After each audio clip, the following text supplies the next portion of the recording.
भी होंगे कि ऐसा कैसे मुमकिन है। लेकिन उससे पहले आपको ये जानना होगा कि लाइट ईयर किसे कहते हैं।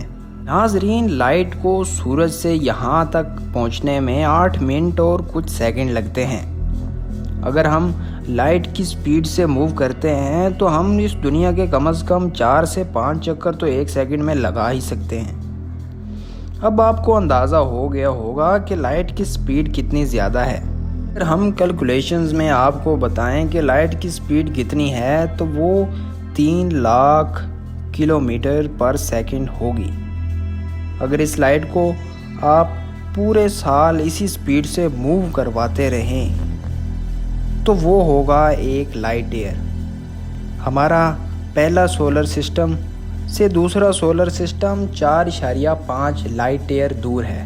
इस बारे में आपको एक मज़े का फैक्ट बताते चलते हैं